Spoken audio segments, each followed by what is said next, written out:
takes on and soft landings on all the things. Welcome to Good Home Training, where we have sharp takes and soft landings on blackness, pop culture mess, and the state of everything. I'm Ashley. I am Brittany. Let's check in. Who am I? Who am I? Damn, I helped write the intro. And I helped write it. So I literally wrote. Wow, I'm so sorry. I'm so sorry. The state of everything is not great today. How are you, Ashley? You know, I'm fine. I'm fine. I'm doing well. Yeah, the girl at the coffee shop called my do-rag a head wrap, and I was like, that's fine. I guess my head is wrapped. So it's okay. It's not good enough for me. Harder. Try harder, you know. I think she's like 18, so I can't be. Oh, okay, we'll allow that. It's like, okay, fine, whatever. Try. No, it doesn't seem like. Right. And she had that, poor thing, she had that look in her eye of like, I want to compliment this possibly cultural aspect about you, but I'm not exactly sure how to say it, but I'm going to go for it. I was like, I'll take it. Go for it, girl. I'm so proud of her. I know. Clock it. Snaps for you. You see me? Thank you. Is it talking to you that I'm standing on business in my do-rag? Thank you. You did come in looking very, ready for business. Thank you. A businesswoman, some might say. Thank you. It is a blue velvet do-rag, because y'all can't see me. You never will. Never. But no, we are not going to be a video podcast. That's just so much work. This is already enough work. And I'm not complaining. I like it. But also. Yeah. How are you? I wrote in our show notes that my tank is so damn empty. And then LMAO. That's how I am. I feel like I have 2 brain cells and my serotonin's like, babes, we've done enough. So bye. Enough. What do you mean we have to get up every day? And I'm like, I know, girl, but we're not millionaires, so. Oh man. And my parents didn't work hard enough, so so I have to work. How dare you? How dare you, Belinda and Rod? Do better. I thought you were going to be like the inventor of toaster strudel and pay for everything that I need. Or something really obscure. Like, growing up, I've said way too much of this podcast already. Growing up, I was convinced I was adopted. I was like, my parents are rich, my real parents. Oh my God. They got rich after they had me. They were poor, which is why they gave me away. I had a whole story. Oh my God. I was like, this is real. They're going to find me when I'm 16, pay for my college. It's going to be great. Listener, I am not adopted. My parents were just poor when I was born, so there's not really pictures or proof that my mom carried me, but I can assure you Belinda and Rod are my parents. They seem to have done a wonderful job. Girl, I guess. They're not millionaires is the point. They did quite well. I grew up very privileged. Thank you, Mom and Dad. I was very spoiled, but I'm just at this age, a down payment would be nice. There are just a few things that would be nice that I don't have. Very real. Very real. Sorry, Mom and Dad. If you're listening, you're probably not listening. That's fine. I don't know. Your dad had some really lovely comments to say about our first episode. So shout out to you, sir. Thank you so much. True. Yes. Rod King is my biggest fan. Literally, when I talked about having a KCOU podcast in college, radio show, and I had a terrible time slot, both times. One had to have been 1 to 3 a.m. or something like that. Or maybe 10 p.m. to midnight. Oh my God. Yeah. And so that's 11 to 1 their time. And he would listen live. Wow. And text a few little notes afterwards, you said fuck a lot. Maybe don't do that. And why are you talking about vaginas? Oh my gosh. But he would listen. And now is he like, not much has changed? Yeah. He's like, I knew, okay, this is who you are. Yeah, this is who I am, girl. 12 years later, we're the same. Nothing has changed. Still talking about those vaginas. I'm worse, arguably. Look, power to the pink, then and now. It's fine. It's fine. Vagina's not a bad word. It's okay. Not at all. And I was talking about the vagina monologues, which is a very good thing. You know, the proceeds support, like, I don't know, violence against women. Or not, you know. Like, preventing the violence. Correcting the violence. Correcting the violence. Yes. Lord. Not you paying for the punches. Lord. Oh, no, not me making a joke. Okay, stop. Let's get back together. Things have been a little dark, so sorry. My humor might be a little dark this episode. I'm getting it together. Should we just say this episode, we're basically only talking about current topics, current events, hot topics, and also Black folks' business. It's all maybe on the heavier side. Yeah. It's like not funny. But I think we will try to find some humor and some self-preservation in this. You know, I don't know, maybe I can drop some counseling coping strategies at the end and see how we can all be great. You know, yeah. So we'll do some of that. So, you know, ultimately, we're all still here. We're all doing our best. Literally. Taking it one ghetto day at a time. One ghetto day at a time. It's just a lot. And making it ghetto fabulous. Truly, honestly. Yeah. I just think we couldn't not. So Yeah. Real quick though, I do want to say, this is a complete sidebar. Sometimes, I don't know how you feel about this, when non-Black people or non-people of color say ghetto, I feel a certain type of way. Oh, 100%. Yeah. Especially when they say it to me. Oh. Like, not like, Brittany, you're so ghetto, but like, isn't that so ghetto? And I'm like, isn't it so what? Excuse me? That's not your word. Yeah, you know it's what that like, means. No, ghetto doesn't describe a race, but for so long it has been unfairly ascribed to our race. And so, similar to the N-word, I just feel like it's not for everyone. I think we're getting there with the word ghetto, but I don't think we're quite there yet. Yeah. I think like my close friends, family that are non-Black can probably get away with it. But the rest, like just like in passing at a coffee shop, like, oh my God, isn't that so ghetto? Pick a different word. Who said that at a coffee shop? It was a while ago. But the point is, maybe don't. Yeah. There's just different connotations to it. And sometimes I don't always know how someone, like, what's your relation to the word to where you think that you can use it so flippantly. And I mean, I don't know, different than the N-word. I don't want anyone else to use it like ever, but maybe I'm just a stickler like that. But I feel like 200 plus years of racism and then the slavery before that, you know. I think other words. Pick a different one. Right. Gee willikers. You whippersnappers. Yeah, heathens, anything like that. You have it. There was a woman, I have to find her name, but she did like a small series on her Instagram of like the insults that white people really ate with. I knew that's where you were going. The what's it to you, bud? What's it to you? Wow, exactly. Baby, white people snapped with some of those sayings. So why do you want to use our stuff? Because y'all really, or maybe Black people just make it sound better. Maybe that's what it is.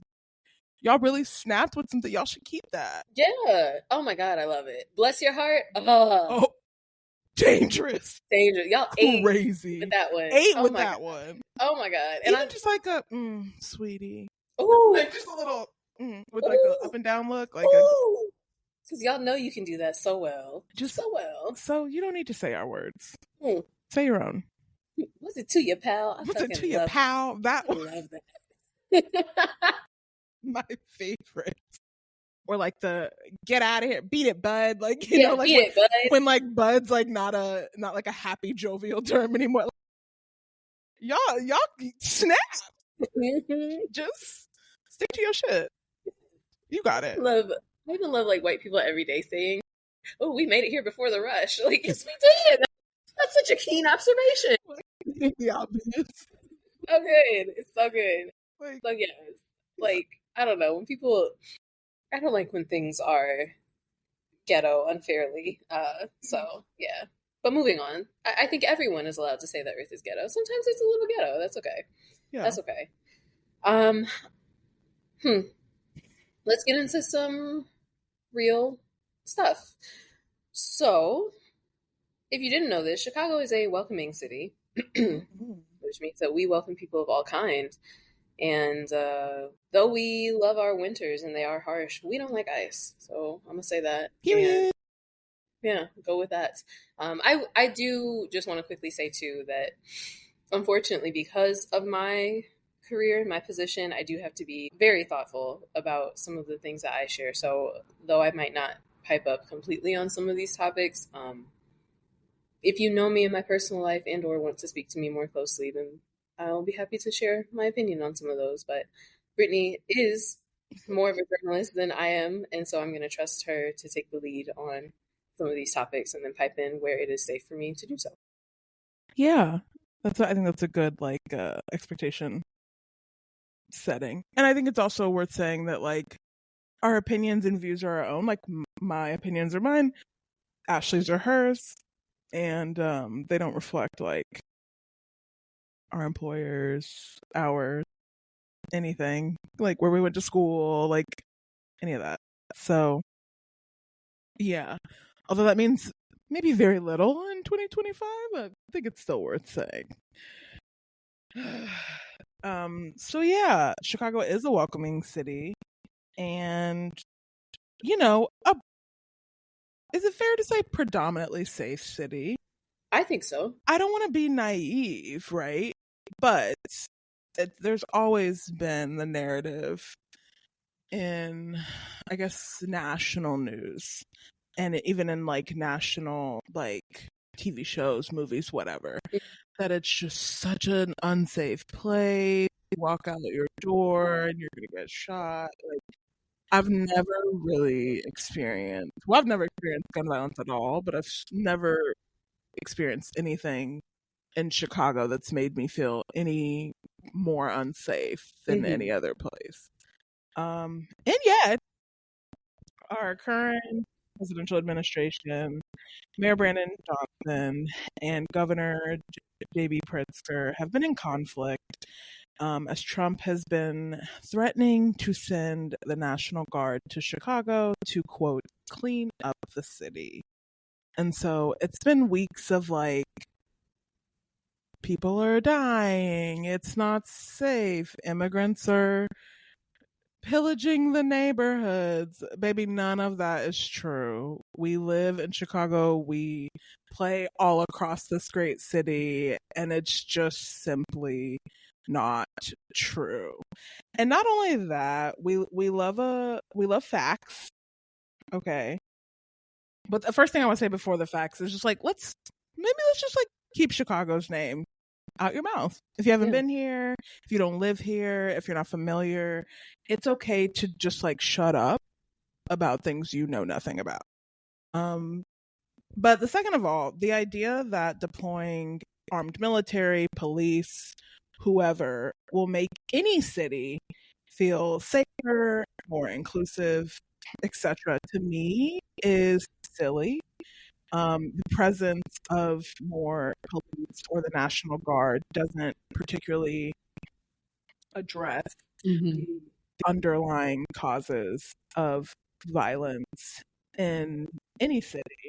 And in many cases, instead creates panic, fear, and in some cases, even maybe like intensifies an already tense situation. And so Brandon Johnson has been in office. I looked up all these stats and then I did not look up when he took office. For like a hot second. 2023. So 2 years, yes. So he's been the mayor for 2 years. According to the Trace, which a new newsroom I learned about preparing for this episode. It's a nonprofit newsroom that is exclusively dedicated to reporting on our country's gun violence crisis, which I really love. So think like ProPublica, but for gun violence.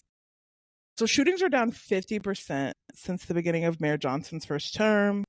The city is also on track to see fewer than 300 fatal shootings in 2025, which is the lowest number since 2014, so in 11 years. So that's really good. And in addition to that, Mayor Johnson's really ran on a platform of addressing the underlying causes of violence in general in the city and gun violence especially. And so he's not really created, but I would say created a more robust summer employment program for teenagers so that they can have jobs instead of just like kind of hanging around downtown. I know that has also included more police on the streets. It's also included more financial support for like investigating so things can actually be investigated and figured out and fixed. And then it's also looked like reopening mental health facilities, especially in low income Black and Brown communities that have been closed under, I want to say, Rahm Emanuel's term, and maybe even Lori Lightfoot's. So no politician is perfect. I don't expect them to do. I expect them to be a lot better than most of them are right now. But I have had a great appreciation for, one, how Brandon Johnson has stood up for this city, like very clearly. He's not given, these political pundit sound bites. He's coming with, him and his administration are coming with facts and data. And I think that's really important in an era of misinformation. Gosh, so much. And reading literacy that seems to be at an all-time low. So no one has reopened the schools quickly and the libraries. So yeah, and I think most recently CBS reported that Trump has kind of walked back this, we're sending the National Guard to Chicago because we need to focus on, I don't know, some other predominantly Black city. So his racism is just going to a different city now. But cool, that's fine. And like you mentioned, ICE has also been in the city for quite a while, and that's been concerning. Isn't strong enough of a word, but concerning for lack of a stronger one. Yeah, I mean, ICE. Some of these things, right, have been going on for some time. Like ICE has had a presence in our city, or immigration police, I guess crackdowns, if you will say, on immigration have been a presence and a concern. In this context, feels like too little of a word, but in certain communities, it's been a big, scary thing for a long time. But I think now the increased presence, the ratcheting up of some of those policies or tactics, where now it's not even just we're looking after people who have certain criteria, but we're looking after people who look like they match the description. Right. Yeah, it really intensifies just how scary it is for a lot of people. So yes, it has been a presence, you are correct, for some time, but it has just gotten that much worse. And I feel like, honestly, it's a little bit of the same thing with the policing in certain areas of the city too. So you mentioned, do we think Chicago is safe? And I always say yes. Like I have family members who still ask me like, oh, Chicago, that's the same things, all the same things that you just said. Like it's dangerous out there. You can get hurt out there, blah, blah, blah. You can really get hurt anywhere. Right. For one. And for two, like, yes, there are some areas of the city where crime is more prevalent. But those are also some areas of the city where resources are more scant. And we don't really increase that or talk about that as much. It's always, well, they need to stop doing this, that, and the other in their neighborhood, but also we're not funneling the same resources and the same care into those areas of the city. So again, keep the city out your mouth unless you are thinking about coming in to help or you have some real experience, or you are willing to be around people who are unlike you and who are different than you, or in parts of the neighborhood, parts of the city that are not the regular neighborhoods that you go to. Like if you're only hanging out in Lincoln Park, if you're only hanging out in Wicker Park, Clock it. then don't say, why are you talking about the South Side? You've never been down there. Bronzeville is beautiful. Beautiful. It's beautiful. Pullman has some cool stuff going on. Pullman is one of the most interesting places in the city, I think. And a lot of people have never been there. No. But they talk so poorly about the South Side. And I think one other thing is when people talk so negatively about the city, I think there's an unconscious bias that they don't really tap into, which is you're talking about the parts of the city that are mostly Black and brown populated. So when you're talking about this area is dangerous, these people do this area is ghetto, you are really connecting that in your brain to those people who live there. So then now when you see those people anywhere else in the city, it's, oh no, crime has come to our part of the city. So check yourselves on that. If you're not willing to stop and think and be curious and do some of the work that we're talking about doing, or look up some of the amazing crime stats that Brittany mentioned, then just keep our name out your mouth. Yeah. Ignorance is not bliss. It never was. Right. But it's certainly not bliss in this time. And I think I used to kind of roll my eyes at people who would be like, do your research. Because I'm like, girl, what are y'all? We're not all researching the same things. But we're simply not looking in the same places for our resources. But it's it's just not cute to be ignorant. It's not. That's really what it is. It's not cute to be ignorant. We're good over here. Yeah. And you can stay over there if you don't want to, Exactly. experience that, I guess. Exactly. And also, thank you so much for sharing the trace. I also was not made aware of that resource, so I will definitely be using it a lot more often. Because I think sometimes people just hear you hear the headlines and you hear stats, and it's like, oh yeah, that's it. That's it forever. But I want to remind everyone, when you were writing papers in school, your teachers and your professors would say, do not use a source that is older than 5 years. So that's an important skill to remember. Go back and make sure that the headlines and the things you're reading are up to date. Because if you're not following along with current news, then you're just spouting out old biases. So yeah. And I think it's fair to you're not going to hear me actively attack journalism. You're going to hear me critique journalism a lot on this podcast, but you're not going to hear me actively attack the industry of journalism because it's so important. But one thing that's great about the trace, which actually Brandon Johnson's administration uplifted, which is great, because they've also written, if you want to talk about, I guess, fairness, they've written some scathing, maybe isn't the right word, but non-ideal pieces about Chicago as well, and the gun violence here. And so I think that sort of well-rounded reporting is great. And in a time where maybe people are pretty mistrustful of cable news or really large news conglomerates, any sort of nonprofit newsroom, community funded newsroom has definitely garnered my attention lately. So the trace is a new one to add to the list. Heck yes. Heck yes. And I mean, getting into, as you were just saying, resources, doing our own research and understanding where your news comes from. Can the girlies even read nowadays? Is that I'm sorry, I'm jumping into a whole new topic. Girls, never mind. Are the libraries open? Library cards are still free. Library cards are still free. It's an amazing resource. I'm sorry. Forget and what the stuff is online too. Yeah, but pay attention to where you're getting your stuff online. Pay attention. I mean, the Libby app, the Canopy app. You can even get it online. If you're someone who's honestly, when I first moved here, I was I don't know, I feel weird about going in person and getting a library card. I don't know why. I just got one online, and so many books, so many audiobooks, so many DVDs, movies, magazine subscriptions.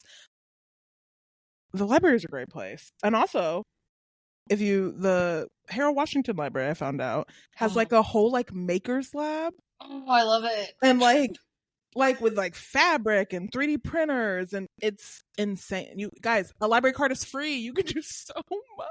Yes. My favorite episode of Arthur is when DW got a library card. She was so powerful. Having fun isn't hard when you got a library card. I'm so excited. I my keys. I don't keep a lot of things in my keyring, but my Chicago Public Library key thing is on there because you never know. You never Well, you're going to know. need to run into a library and get a little book. Learn a little something. Rent a little camera. You can rent cameras at the library. And if you're a teenager, although teenagers should not be listening to this, they have several podcast studios and multimedia studios across the city. West Loop is one of them. I don't really know where the other ones are. I live in West Loop, that's why I know that. But I know it's not just in West Loop. So yeah, yeah. Should we get into ads, child?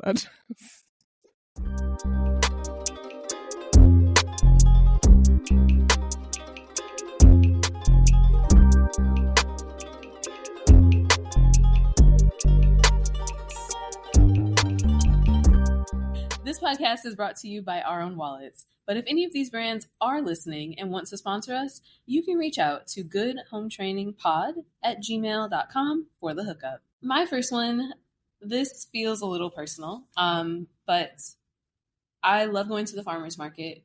My husband and I love getting out there, seeing what's around, getting a rutabaga or two, And at our local farmer's market, I'm not going to tell you which one because y'all weird, there is a crepe stand, which is run by a family, a couple, Ryan and Katya, and that crepe stand is called Gotta Be Crepes. It's gotta, and then B, just the letter B, crepes, like French, like a French crepe. They make these really amazing, sweet and savory crepes. Usually they will pull some things from the farmer's market or whatever is fresh and in season, and they will make your crepe. And Ryan is just whipping he's got this little tool, and he's just like skiddly daddling the little tool around and making fresh crepes for you.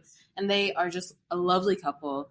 It's a fully family owned operation, and their daughter, they just posted on Instagram, has been diagnosed with Hodgkin's lymphoma, and it's very treatable from what I looked up. So I don't want to, obviously I want to send the best vibes to them, but I really want to shout them out because every time we go see them, and mind you, we only see this crepe stand like a couple times a month, maybe twice a month at these farmers markets. They greet you with a smile. They know us by name. They remember people's orders. They go all over the city. People love them. So if you see them, if you can, give them some love, give them a shout out, and send some great vibes their way.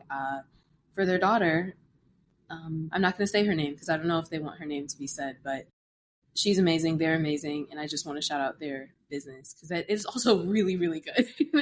It's really good. Is this the crepes that Sam brought home? Like, I think it was one time. I think we were meeting before the podcast, and I feel like he brought them home. They are quite good. Yeah. Can confirm they are quite good. Yes.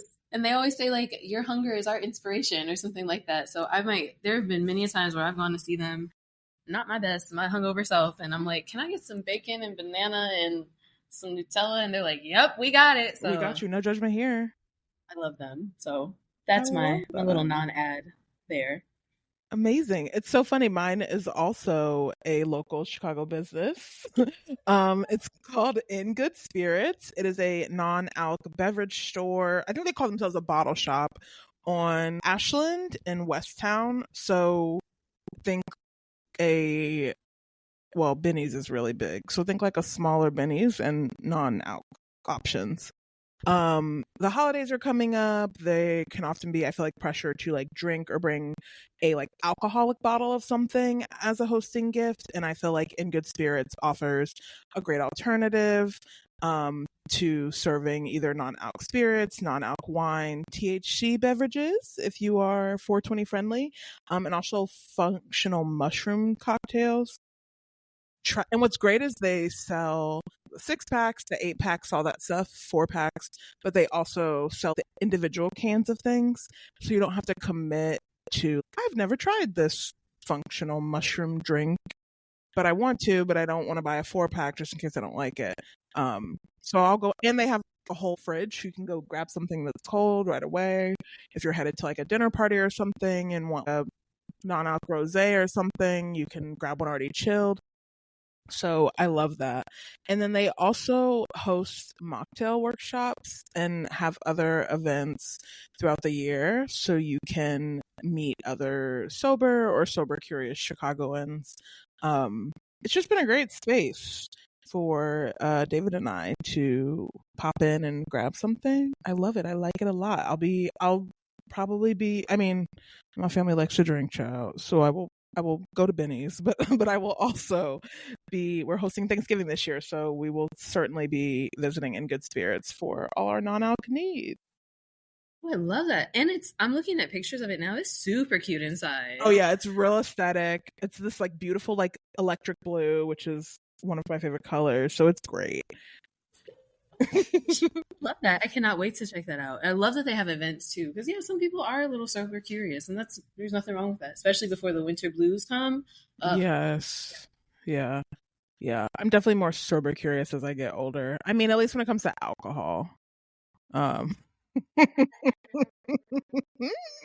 if you know, you know. We don't need to say more, but yes, not a, I say is we have a full cart of alcohol in our there's also some non-alc options on this cart, but child. Yeah, we've definitely been more sober curious over here. So Yeah, this is a safe space. This is a safe space. Mostly judgment free zone. Right. We judge others, not ourselves. Right, not ourselves. There we go. Oh, I love those ads. Oh my gosh. Speaking of judging others, let's get into a little business. What a segue. Black folks. Black people. I love us. It's I'm not calling you out. What are we doing? Like it's we've been moving interestingly over the last 2 weeks. This isn't even really like Black folks' business, so to speak, but maybe it is because it's like our Black perspective. Yeah. Is that a good way to look at it? So, oh my God. So, the Charlie Kirk of it all. For those of you that don't know, Charlie Kirk was a podcaster, a political commentator, and one of the founders of Turning Point USA, which is a conservative nonprofit that encourages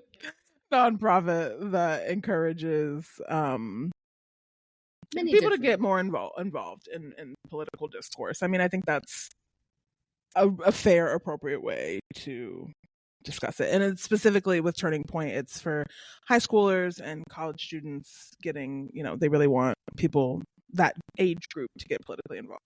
So Charlie Kirk is, connected to all these things, and he was shot and killed on a Utah campus more than a week ago now. And the country has been in shambles ever since. Yeah.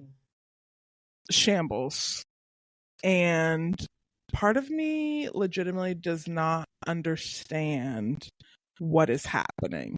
Like, my brain cannot compute a man like Kirk getting shot and killed just like that, to be honest. And I know America loves guns. America, in some ways, you could argue, loves gun violence. But I just can't compute it. And then the second thing is, like, I can't really compute the national response to essentially a podcaster dying in a horrific way. Like, I want, as a society, and then I think it goes without saying that no one deserves to die at the hands of gun violence. I don't want to see that, even if it's people I don't agree with. I don't think that's fair. I just have a concern with how we talk about the dead, especially if it looks like ignoring the harm done in their life. And we've had this conversation a lot, right? Like, as on social media, I felt when like, even when Kobe Bryant passed away, people were really, and that was tragic and awful, but people got really upset at bringing up the assault allegations that he had and maybe some hot mic moments. And it's, a person dying doesn't necessarily mean that always say are positive things, even if they die in a really horrific way that shouldn't have happened. And for me, that's what this instance of violence was. I don't think anyone at that like debate event or whatever. Oh yeah, it was just he was at one of his like kind of famous debate events on a college campus, literally answering a question about gun violence when he was shot and killed, which is I like shook when I read that in the news for the first time because it was just so eerie, like the irony, the like sick irony of that.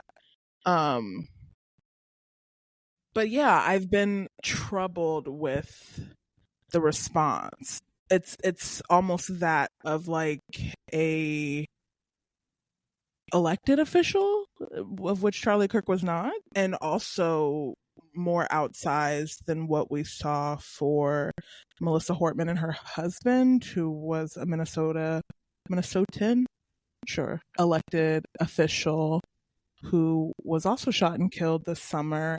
I found out their dog was too, and like, oh my God, you know, and like, God, like I don't know that like what I remember reading about it when they were first shot and killed like earlier this summer, but for some reason like the dog made the news like the second time around with like like comparing it to Charlie Kirk's like the response to Charlie Kirk versus them, and I'm like, that almost made me cry just now. Why? Same. Geez. I'm like, wait, why did the dog? None of them should have died. Why did the dog catch it straight too? Like, I was like, what? Anyway, so yes, that killing happened earlier this summer. So first of all, I think we can say like somewhat politically at least motivated shootings to happen in one summer. I mean, one is too many, any is too many, but I think for two to happen in one summer is really concerning, and also gives us an opportunity to look at what happens when Melissa Hortman and her husband were Democrats, left-leaning, progressive. So what happens when people from that side die and the administration is predominantly conservative in this country, and what happens when a conservative dies in the exact same way and the administration acts differently. Flags at half staff, like specials on like ABC, the vice president taking over the podcast in the White House. It's just, again, my brain can't fully compute all the dog whistling discussions, choices to speak up even of the last 2 weeks. It's been very disheartening. Yeah. I think I think I'm right there with you, and I struggle a little bit because I think that we're at this point now where, because of the response that's come out, it almost feels as though some of us, it feels safer to be silent a little bit. We actually had a chat before we recorded this episode of like, okay, how are we going to address this? And thinking about, and I'm so appreciative. I don't think I really expressed it when we had the chat, but I'm so appreciative of you for being so considerate of how this could, affect me. I mean, being in my career field, there are people who are like losing their jobs. There are people who are getting in a lot of trouble for expressing their opinions, and it's kind of the burden that we bear as educators sometimes is you are never really off the job. People are always looking at what you're doing, and if you make the wrong person upset, they're dissecting your every move and your every thought and opinion or your presence online. But I think overall it's a little unnerving to see the ways in which some people have been maybe punished or alienated, or maybe I'll just stick with punished for sharing their opinions of what has happened. And with that, some of the opinions have been a little scary to see as well. So I'm with you on it. My brain doesn't fully compute like this type of violence has happened. Two different acts of violence have happened so close together, and then also sometimes the way that people are speaking about it, like I have a hard time with it. I love scary movies. I love spooky season. I love horror. I don't like to celebrate death. Right. Really, no matter who it is. I mean, No. I don't know. And even that feels very scary and very loaded to say just on Yeah. this mic. Like, but I think what has happened feels very much like we're getting close to a boiling point in this country. That's really scary to It think about. is. Yeah. Yeah, I don't know. I don't know that I have the most eloquent thought to share on it. I'm just trying to be very thoughtful with my words, but I think it is intense to think that some people are valorizing the type of violence, and then some people are also valorizing the harm that was done prior to that violence. And maybe I'll just there. Yeah. It's a lot to take in. Yeah. It's a lot to take in. Mm-hmm. I think the other thing that this has like brought up for me is I want us as a society to have this sort of like mourning and concern and frustration for police brutality against Black men and women, for children in Gaza who have been starving for almost 2 years now, for immigrants that are literally being ripped apart from their families, and just for literally the homeless, the quote least of us in society. There are so many people on the fringe and so close to their own like personal destruction, or destruction or in harm's way of systems that are frankly embedded in white supremacy. And so I just want the same energy. It's been hard to, and I know we talk about social media being an echo chamber, and it is, but it's been really hard for me to see, I think particularly on Facebook, because that's where I tend to keep family, maybe old colleagues or classmates that I probably have less in common with at this point. And it was really hard to see people over the last week kind of mourn, not necessarily mourn, but make excuses for violent rhetoric from this person when I've been in space with these people as violent rhetoric has been directed towards me and there's been silence. And as someone who considers themselves a Christian, it's even harder for me to reconcile that.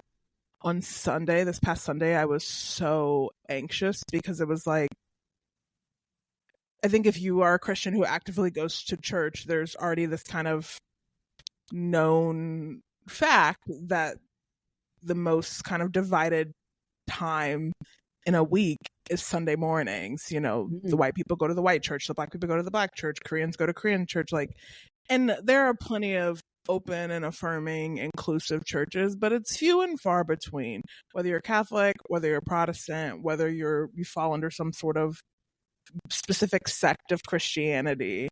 And so, for whatever reason, that made me so anxious because I was like, there are people who are going to go to a church and hear a very different version of theology and my understanding of Christ and Jesus than my understanding of Christ and Jesus. And then they will leave and use that as a reason to maybe not speak up for Black lives, not speak up for children of immigrants whose parents are being deported. And that just doesn't sit right with me. It just doesn't sit right with me. So I like to be solutions oriented, but I don't really have any solutions. I just knew that I couldn't get on this mic and say nothing. That's not how I like to move. I just want everyone to do better, and I want people to care more, and I want our activism to go beyond Black squares on Instagram and weird thoughts and prayers that lead to nothing. So maybe I'll end with that. Actually, my dad does word of the day. This is very impromptu, so I love this. forgive me. So my dad sends word of the day to our group chat every weekday, and sometimes it's Christian based, sometimes it's just like a TikTok of some like positive affirmation, sometimes it's a uplifting song. But the day after Charlie Kirk died, my dad shared a message that I don't think was his, maybe it was someone else's, but I just want to read a part of it. It says, hypocrisy is praying for a problem you are unwilling to solve. Prayer isn't a substitute for responsibility. We still have responsibility in things that we pray for. Ooh. Mm-hmm. Mm-hmm. Thoughts and prayers are great. Even voting is great. But we are at a point where sitting and doing nothing, or only praying, or only voting, is simply not enough. I think it's great to get fired up and go to a protest when things go really wrong. I think it's even better to like set aside 15 minutes and email your elected officials once a month. Like that's one thing that I felt like I could start doing in November. So that's what I've been doing. Same with like donating to mutual aid funds specifically and smaller nonprofits that will maybe be a bit more thoughtful and responsible. Maybe responsible is not a fair word, but who will at least maybe be more thoughtful about how they use your money. And so I want anyone listening to this to do something. I want the passivity and the thoughts and prayers to just not be where it starts and ends. Yeah. Amen to that. Amen to that. Mr. King is getting a shout out on this here podcast. He's really all up and through we talked about it. you so much today. I love it. One last thing that I would share, because I agree with all of your points too, like trying to put your action where you can. There's a quote that has really been sticking with me through this time that I've just been trying to use as more of a grounding effect. And it's incorrectly attributed to James Baldwin, but it is, we can disagree and still love each other unless your disagreement is rooted in my oppression and denial of my humanity and my right to exist. And that is written by Robert Jones Jr. He's an author. He, like Baldwin, is also Black and openly gay. And I bring that up not to be divisive or to show that I'm on a specific side, though I hope those who know me intimately would understand like who I am actually. But I bring that up because I think it's important in these times to be willing to do the work to dig into where our opinions, our biases, our understandings of all of this actually come from. Where is it rooted in for you as a person? And before we react to a headline, before we react to a very shocking or jarring video, before we jump to arguing with somebody on a Facebook or Instagram comment section, just taking a moment to reflect and think about, where is this really coming up for me? What is this bringing up for me as a person? Where is this, I don't know, what is this hitting on within me, and how is that about to inform my reaction? And I think if we even start there, then we can maybe start to meet each other at more of a middle ground, to the point where we don't feel like we have to argue all the time, and we can be a little bit more curious and be a little bit more understanding about why someone might feel the way they do, or why someone would even take the positions that he took, or that some people who are very, very strong and passionate about some of their opinions, where they even came from.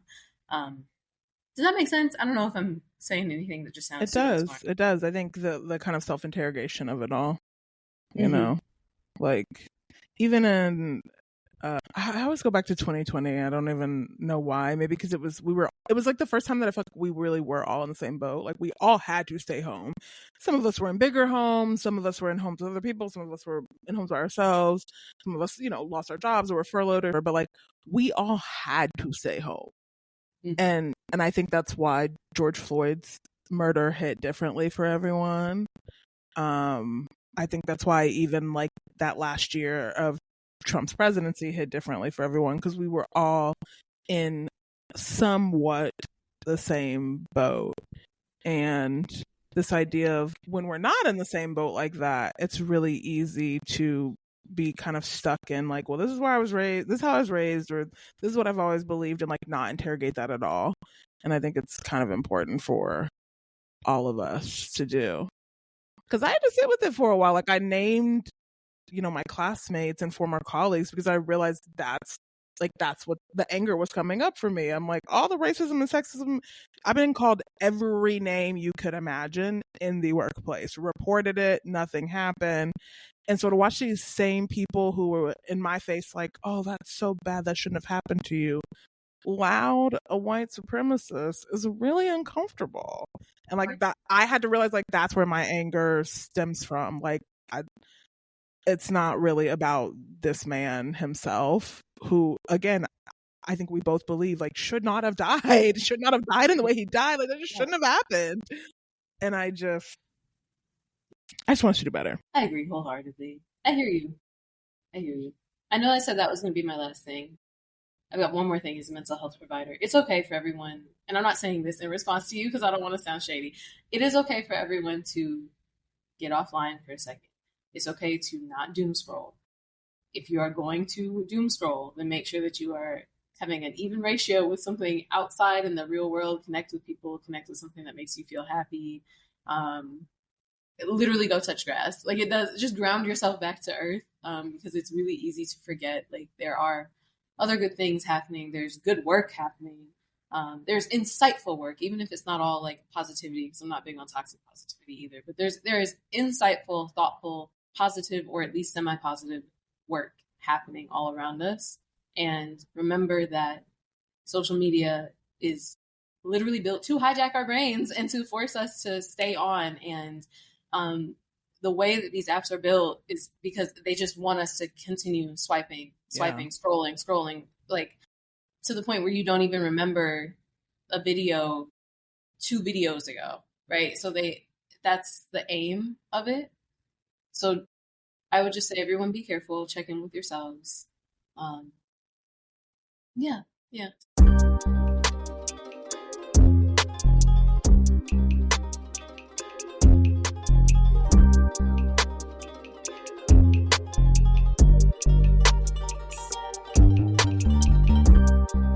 Welcome back. I hope you all took a few deep breaths. Do you want to get into this one? No, sorry. No, it's okay.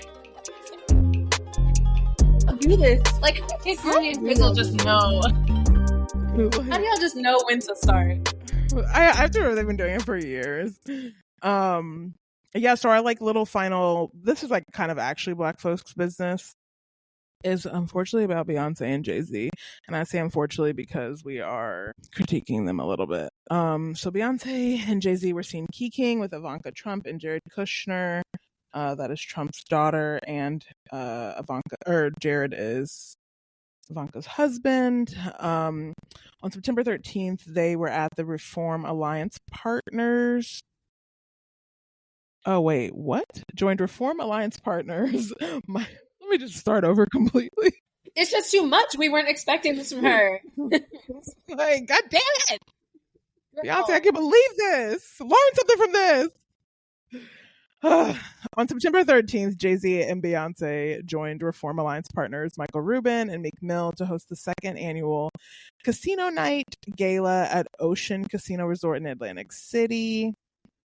I'm not gonna lie, guys, I don't know what Reform Alliance is. I didn't do my due diligence on that part. Reform Alliance Reform Alliance is a nonprofit that aims to transform probation and parole by changing laws, systems, and culture to create real pathways to working and well-being.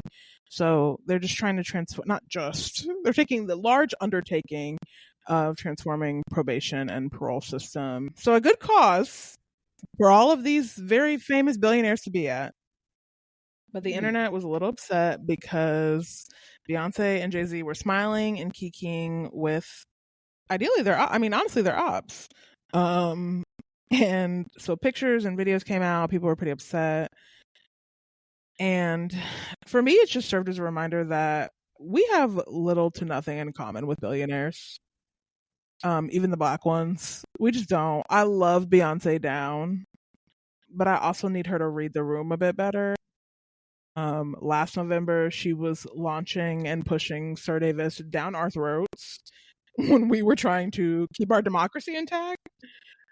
And now you're hanging out again with, at the very least, people who are your fans' ops. And so it's kind of wild to see, especially after a summer of selling us a like Ain't I an American 2 tour. It's just a wild choice. It's a wild choice. Like, it's a wild choice. You didn't have to do that. Here, my Cowboy Carter shirt and my drag. Oh. I mean, like, this is a boycott Beyonce. Like, no, I love Beyonce down, but I do think she has had a year of not necessarily reading the room very well. And, I think Jay Z is on the board of Reform Alliance. I've worked for many a nonprofit. I've been on the planning committee for many a gala. If a billionaire with a lot of money comes in and is like, I don't want to sit with them, guess what? We're going to find you a different seat. So it can, and maybe it's petty. And if I'm making excuses for this woman, I could think about what it means to walk in as a black woman, your husband's on the board, and you're like, I'm not sitting with them.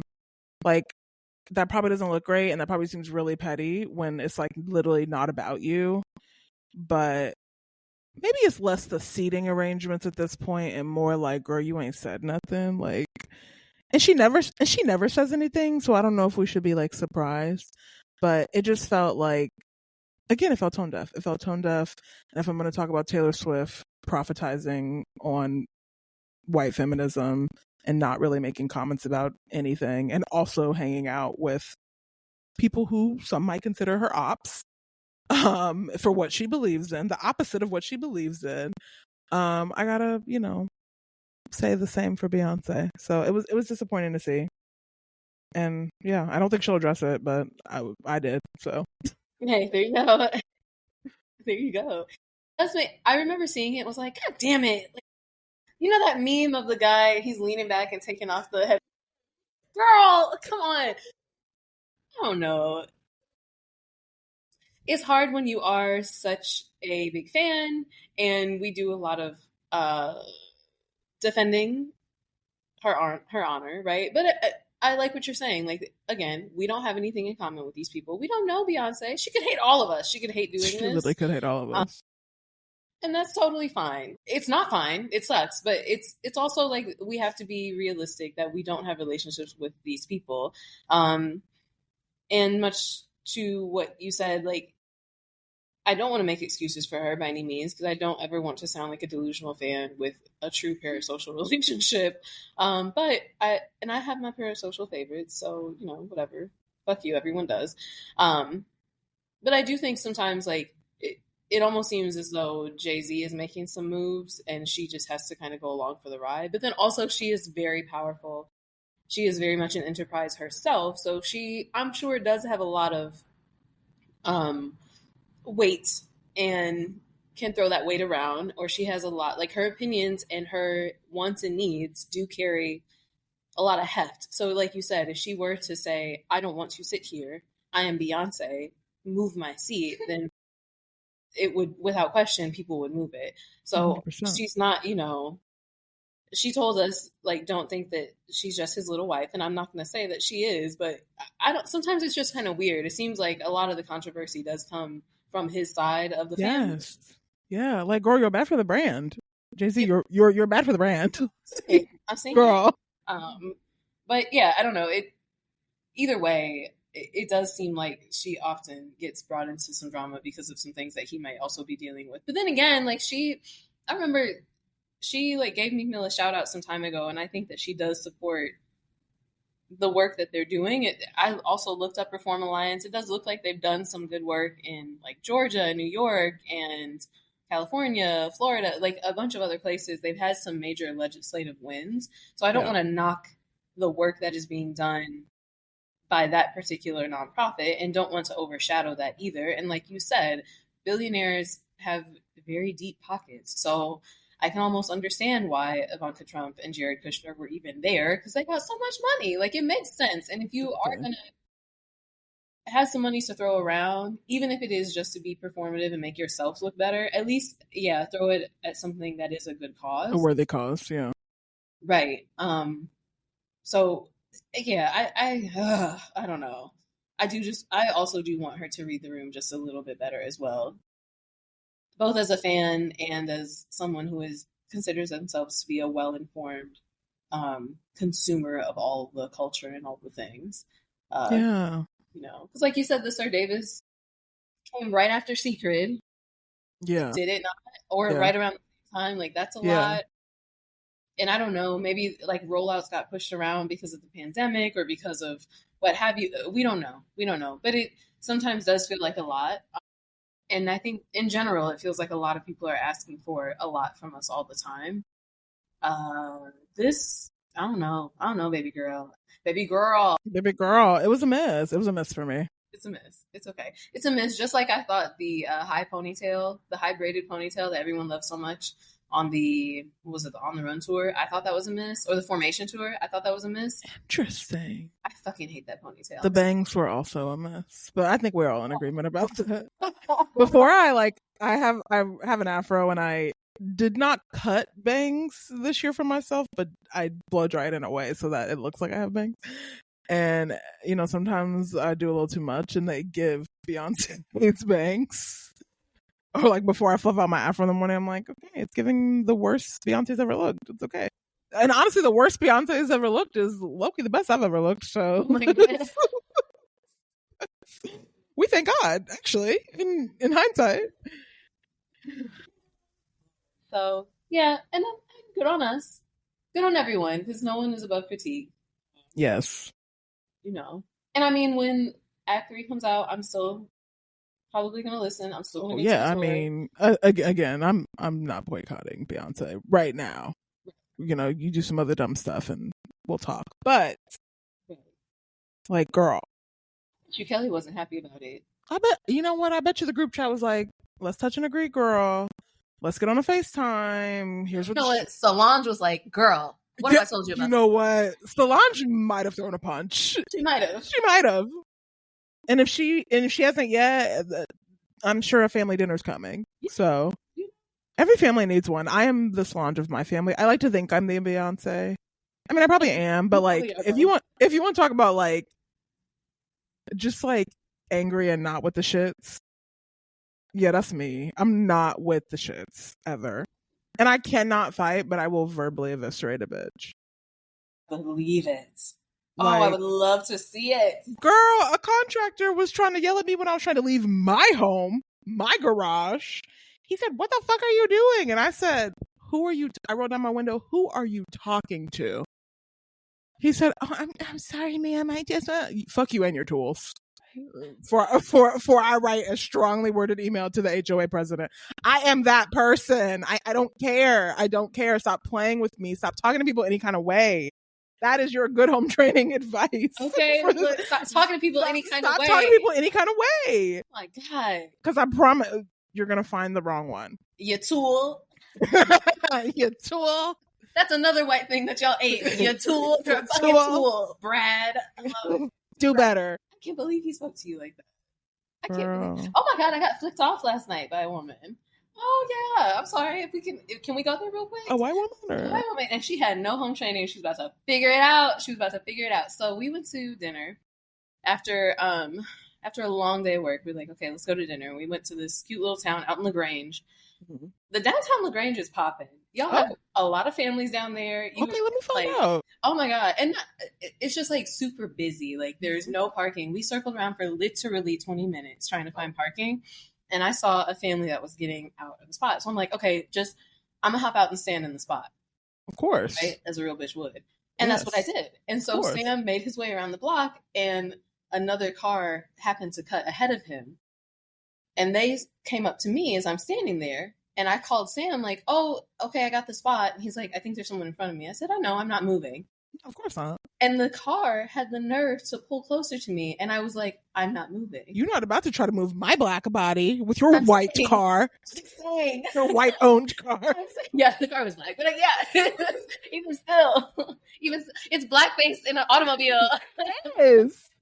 How dare you? How dare you? And I smiled. I said, I'm not moving. I'm not moving. And I stood there, and this woman just stops at me, does that laugh, and flicks me off. And I said, fuck you too. I don't know what you think this is. These hands work 24/7. Look. At least to flip people off. Again, I don't fight, but I cannot fight. Look, I feel like I could take it. I feel like you could, though. I feel like you're real scrappy, like in a good way. Thank you. I really feel like you could fuck these niggas up. Respectfully. You know. For a parking spot, ma'am. I like to say I don't fight, but I have backhanded a few people in my life, and I'm okay with that. Yep. And I don't think that I'm above it. I am. I have a job, I have a career, I have a family, but well, I'm not. I think sometimes you need to be. The worst thing I ever did was start working for myself because the crazy thing is, like, my clients also know that I'm ugly like this. So it's just like, there's really no stopping me now. A monster has been created. And I really think we need to bring back popping people in the mouths.